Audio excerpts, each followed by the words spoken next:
Muy buenas noches. Esta noche, en general, vamos a hablarles de cómo está la economía de nuestro país. Resulta que la Superintendencia Financiera reveló hoy un estudio sobre la relación que hay en Colombia entre consumo, gasto y ahorro en Colombia. El superintendente financiero, doctor César Ferrari, reveló que tenemos bajísimos niveles de ahorro y que eso de alguna manera frena la inversión. El doctor Ferrari tiene un doctorado en economía en la Universidad de Boston y una maestría en planeación urbana en la Universidad de Nueva York. Fue además director gerente del Banco Central del Perú. Él es nuestro invitado esta noche. A ver, doctor Ferrari, usted dictó una conferencia hoy medio alarmante en un foro que hubo en ANIF. En resumen, ¿cuál fue el diagnóstico que usted hizo sobre la economía en este momento de Colombia? Bueno, esto no es una situación actual, es una situación que ya tiene muchos años de desarrollarse. Pero que está vigente. Que está vigente todavía y que tenemos que corregirla de alguna manera. Exacto. Lo que dije es que en el año 2022 la tasa de consumo respecto al PIB, o sea, lo que se produce en economía, representaba más o menos 92%. Altísimo. Es muy alto. Si uno lo compara con los países asiáticos, que me gusta comparar porque realmente nos han sobrepasado viniendo a niveles más abajo y nos muestran una manera de desarrollo eficiente, eficaz. Los asiáticos tienen tasa de consumo, en el caso de China, hasta donde me acuerdo, del 56% del PIB. ¿Y en el caso de Corea, 65% o al revés, 65% del PIB en Corea. Y nosotros 90 y pico. 92% del PIB. ¿Qué es el consumo, doctor Ferrari? El consumo es todo lo que nosotros nos comemos, nos vestimos. Es las papas, pero los automóviles, en fin, todo lo que hay disponible para comprar en los mercados.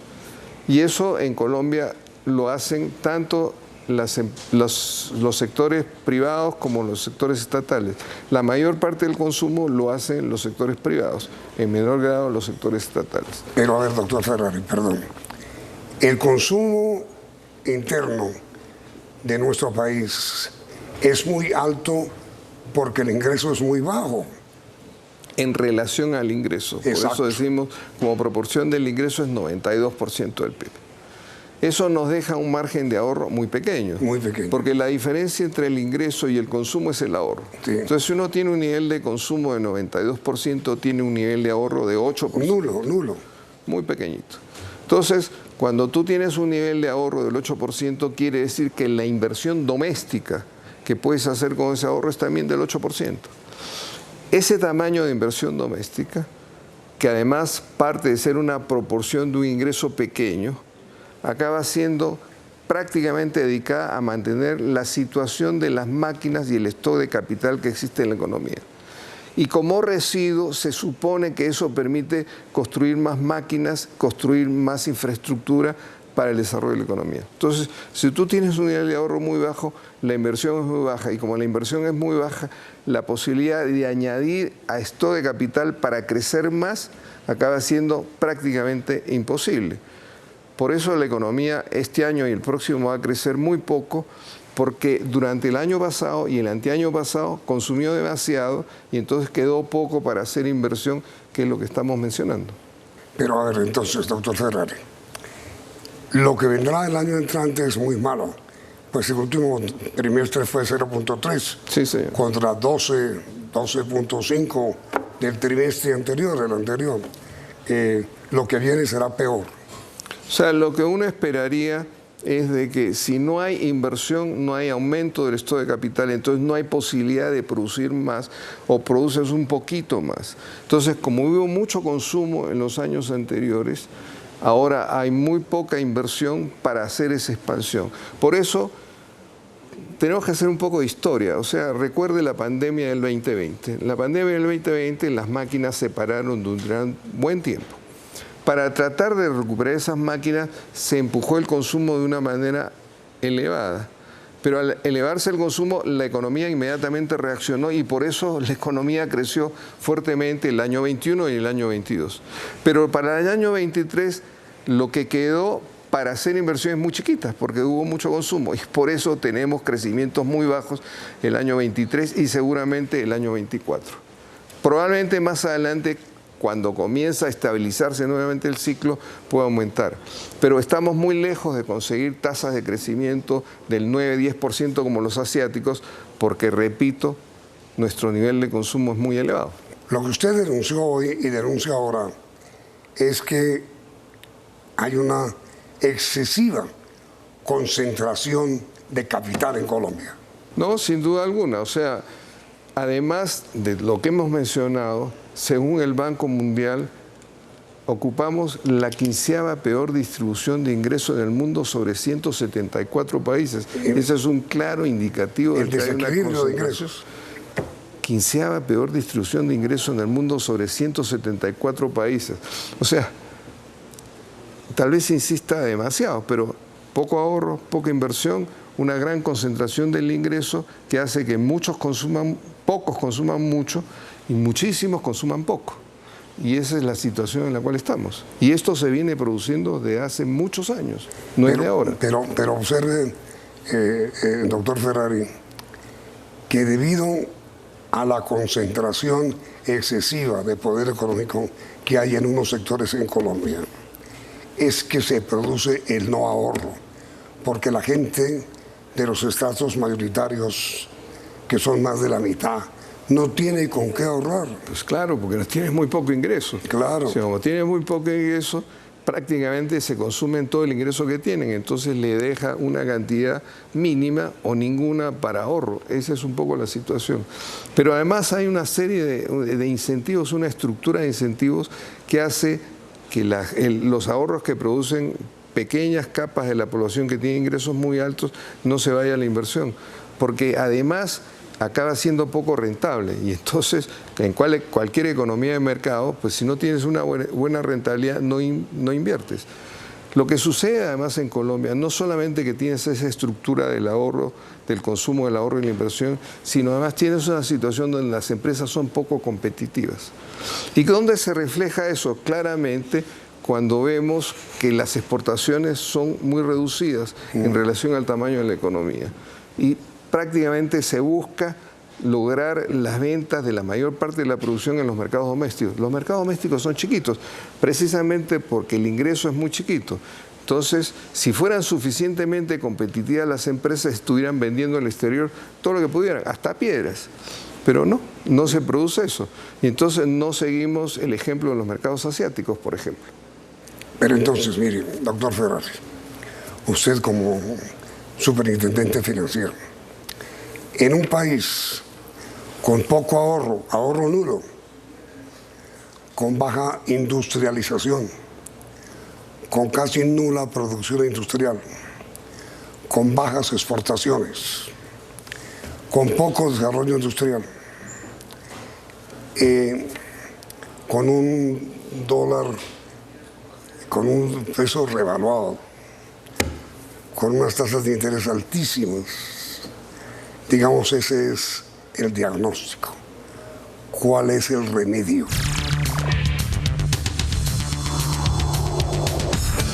Estamos conversando con el doctor César Ferrari, quien es el superintendente financiero del país. Hemos hecho, o ha hecho usted, perdón, doctor Ferrari, un diagnóstico malo de la situación actual. No culpa suya, sino culpa de los diferentes estamentos que tienen que ver con el manejo de la situación económica del país. ¿Cuál es el remedio? Primero quisiera decir una cosa. La situación económica del país es una situación difícil desde hace muchos años, sí. No es reciente. Por lo tanto, la solución a problemas complejos no son soluciones fáciles y tampoco no se hacen de un día para otro, sino toman mucho tiempo. Pero hay que comenzar el camino. A mi juicio, esto tiene que ver con hacer a las empresas más competitivas. O sea, necesitamos empresas realmente que puedan vender en los mercados internacionales. Y la manera que las empresas vendan en los mercados internacionales es siendo competitivas. Es decir, que den utilidades. Y ahora, ¿cómo se hacen empresas competitivas? Exactamente. Muy bien.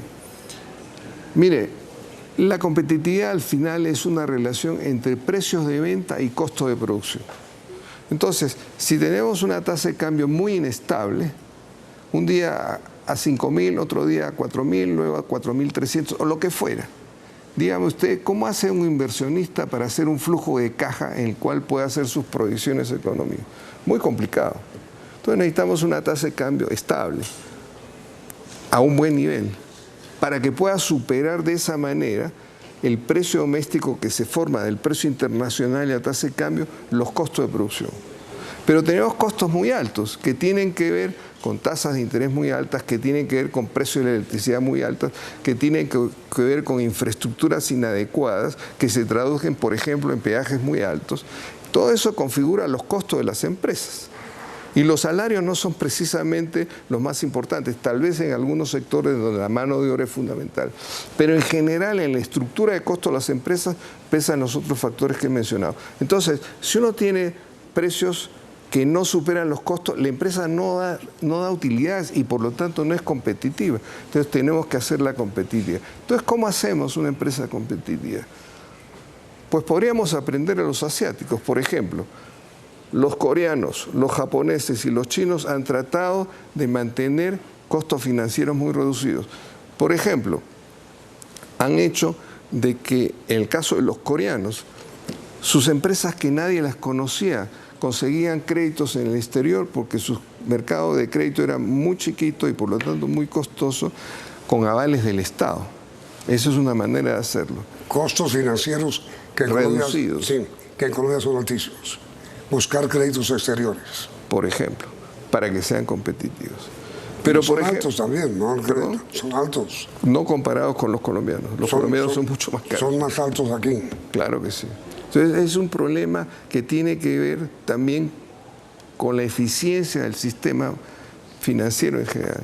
Pero la eficiencia del sistema financiero tiene que ver también con regulación. Entonces uno dice, bueno, es que necesitamos una regulación que no sea tan excesiva, que trabe el desarrollo en los mercados, ni sea tan insuficiente que genere inestabilidad en los mercados.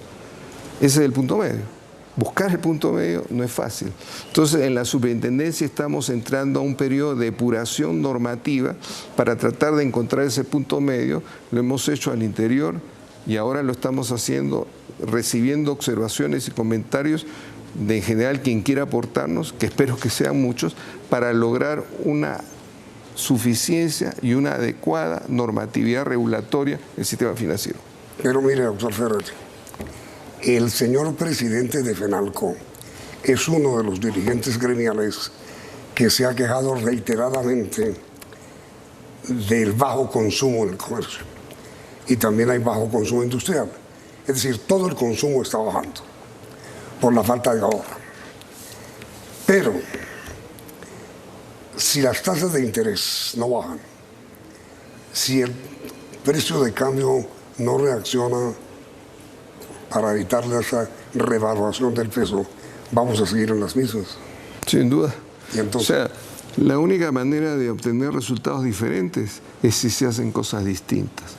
Porque como decía Einstein, pretender cambiar las cosas sin cambiar realmente la esencia es una estupidez. Pero perdóneme, doctor Ferrer, no hay liquidez en el mercado. No lo hay. No lo hay. ¿Qué hacer para inundar el mercado? No para inundarlo, para crear liquidez, para botar pesos al mercado, para alimentarlo, para reactivar a la economía. Quiero ilustrar por qué tenemos, o cómo se manifiesta la falta de liquidez. Hay tanta falta de liquidez en los mercados actualmente que, por ejemplo, los bancos ofrecen unas tasas elevadísimas para los CDTs tratando de capturar esa liquidez. Y hemos visto un ascenso de los precios de los CDTs de una manera como no se habían visto antes. Pero ¿cuál es el problema? Si tratan de mantener el margen de utilidad, al aumentar las tasas de captación, tienen que aumentar las tasas de colocación. Y eso significa un problema serio para la economía, porque ya partimos de tasas muy altas. Entonces, ¿cuál es el problema? El problema es que hay falta de liquidez. Ahora, hay muchas formas de captar liquidez, de generar liquidez. Entre otras cosas, haciendo más eficiente el aparato del Estado, de tal manera que ejecute una serie de proyectos que están muy retrasados. ¿Por qué no hay falta de liquidez? Porque el Estado tiene sus ingresos y como la ejecución no va al mismo ritmo de la captación de ingresos, esa plata está en el Banco de la República. Y eso hace parte de la falta de liquidez del mercado. Entonces, una mejora importante en el ritmo de ejecución de las obras del Estado generará mucho más liquidez en el mercado. Ese es un problema, pero no es el único. Sí. Hay muchos más, otras cosas. Entonces, primero, ejecución de presupuesto. Claro. Que estamos con 25, 30%. Claro. Que eso es bajísimo. Segundo, ¿por qué no pensar, doctor Ferrari, si usted me permite la barbaridad que puede significar eso, ¿por qué no pensar en que el Banco de la República compre dólares? Eso no es una barbaridad, eso lo han hecho muchos países del mundo, lo hace Perú recurrentemente, manteniendo siempre la tendencia, pero mantiene mucha estabilidad en el precio del dólar. Liquidez. Entonces, compra dólares, inyecta pesos, o vende dólares cuando hay un exceso en el mercado. Sí, pero en este momento hay falta de liquidez. Entonces, compre dólares para inyectar pesos. Eso es una manera, ciertamente. Y eso además tendría un efecto importante, que es mantener la estabilidad de tasa de cambio, que lo que quiere un inversionista es tener una tasa de cambio más o menos estable. ¿Y por qué no se hace? No sé, señor. Eso pregúntele al Banco de la República. ¿Pero usted cree que se debe hacer? Yo pienso que sí se debe hacer. Creo que es una manera importante tener estabilidad de tasa de cambio, porque eso lo necesitamos. Por supuesto, una estabilidad de la tasa de cambio a un nivel adecuado para que los precios de venta superen a los costos de producción y las empresas sean adecuadamente competitivas y puedan vender en los mercados internacionales. ¿El peso está revaluado? Yo diría que está revaluado. Sí. Es decir, la tasa de cambio a usted le dice, le parece que no es buena. Habría que volver a subir a los 5.000. Mire, yo no le puedo decir exactamente cuál es el precio adecuado de la tasa de cambio. La percepción que tengo, dada el tamaño y el nivel de precios que la economía, la tasa de cambio actual no es suficiente. Y conozco de exportadores que piensan que si la tasa de cambio sigue bajando, los va a quebrar.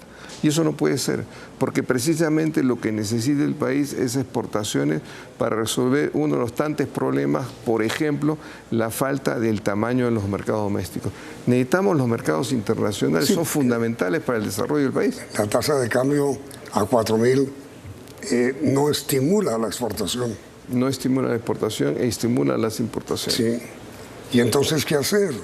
Bueno, acabamos de hablar una idea bárbara que usted me dijo, que el Banco Central salga a comprar dólares en el mercado. Lo han hecho los coreanos. Mire, los chinos han comprado dólares en el mercado por años y entonces tienen 3.3 millones de dólares en reservas internacionales.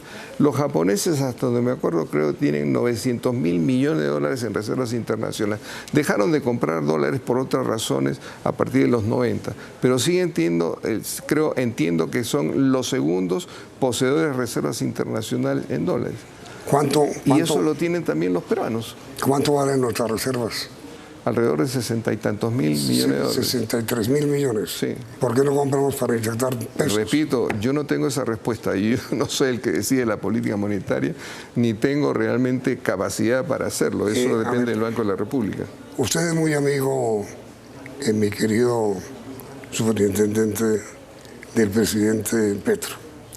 ¿Usted ha tenido ocasión de hablar con él sobre semejante situación? No, le he hablado sobre la necesidad de expandir los mercados financieros. Tengo un convencimiento claro, sin desarrollo de los mercados financieros no hay desarrollo económico, porque no hay nadie que haga una intermediación adecuada entre el ahorro y la inversión, que es lo que hemos comenzado a hablar. Entonces necesitamos desarrollar los mercados financieros. ¿Y él qué piensa hacer? Él piensa que esas cosas hay que hacerlas, pero esta cosa no se hace sola. Pero perdón, ¿esa cosa es qué cosa? El desarrollo de los mercados financieros. Necesitamos desarrollar los mercados financieros. ¿Cómo? Volvemos al anterior.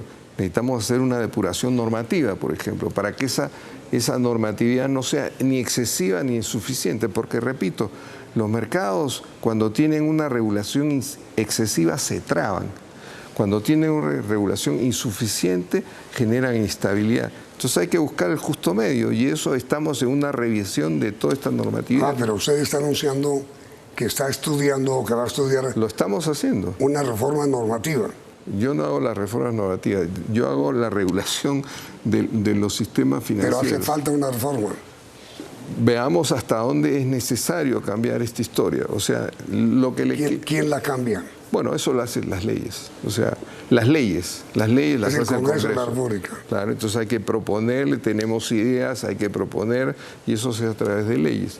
Pero en lo que está a nuestro alcance, que es la normatividad regulatoria que depende de la superintendencia financiera, estamos en un proceso de depuración normativa para llegar a estos niveles de equilibrio que es el que nos interesa, para favorecer el desarrollo de los mercados financieros.